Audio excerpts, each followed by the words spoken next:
আসসালামু আলাইকুম viewers, this is Shakil. Welcome to my channel. Actually আজকের ভিডিওটা ইম্পর্টেন্ট একটা ভিডিও। আপনারা যারা জানতে চাইছেন লাইসেন্স সম্পর্কে, মানে দুবাইতে লাইসেন্স কীরকম করতে হয় এবং লাইসেন্স রেনিউ কীরকম করতে হয়, এগুলো নিয়ে আপনারা অনেকেই জানতে চাইছেন। কেননা রিসেন্ট একটা ভিডিওতে আমি বলছিলাম দুবাই থেকে যখন আপনারা আসবেন, ভিসা লাগাতে চাইবেন কোনো একটা কোম্পানিতে, আপনারা অবশ্যই লাইসেন্স রেনু আছে কিনা সেটা অবশ্যই জানতে চাইবেন। সেই বিষয়টা আমি একটা রিসেন্ট ভিডিওতে বলছিলাম, ঠিক আছে?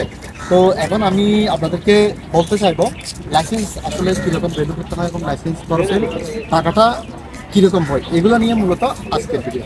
সো আশা করি সম্পূর্ণ ভিডিওটা দেখবেন। সম্পূর্ণ ভিডিওটা দেখলে আশা করি অনেক কিছু জানতে পারবেন।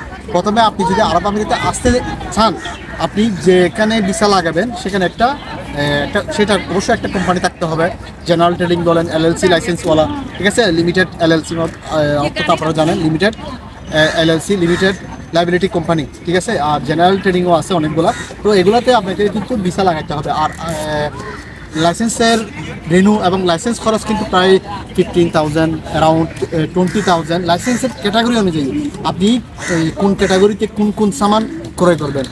অফিস লাগবে আপনার, অথবা আপনাকে দোকান দেখাতে হবে, ঠিক আছে? আপনি দোকানের জন্য হলে আলাদা লাইসেন্স, অফিস হলে আলাদা লাইসেন্স। তো আলাদা লাইসেন্স কিন্তু আপনাকে লাগবে।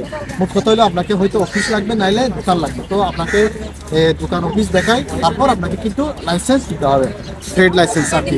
তো এই লাইসেন্সগুলো কিন্তু মূল্য আছে 15,000 থেকে, মানে 15,000 দিরহাম থেকে এর বেশিও আছে। আপনাকে আমি সর্বনিম্নটা বললাম 15,000, 16,000 এই ধরনের লাইসেন্স। পরবর্তী কিন্তু আরও বেশিও হতে পারে। তো লাইসেন্স রেনুটা খুব গুরুত্বপূর্ণ। আপনার যখন ভিসা লাগাবেন, ভিসা লাগাইলে অবশ্যই লাইসেন্স রেনু আছে কিনা এটা কিন্তু আপনাকে জানতে হবে। যদি আপনার কোম্পানিতে লাইসেন্স রেনু না থাকে, তাহলে আপনি ভিসা লাগাতে পারবেন না। সেজন্য আরব আমিরাতে আসার সময় অবশ্যই লাইসেন্স রেনু আছে কিনা জেনে শুনে আসবেন। So viewers, this is Shakil my channel. Thank you.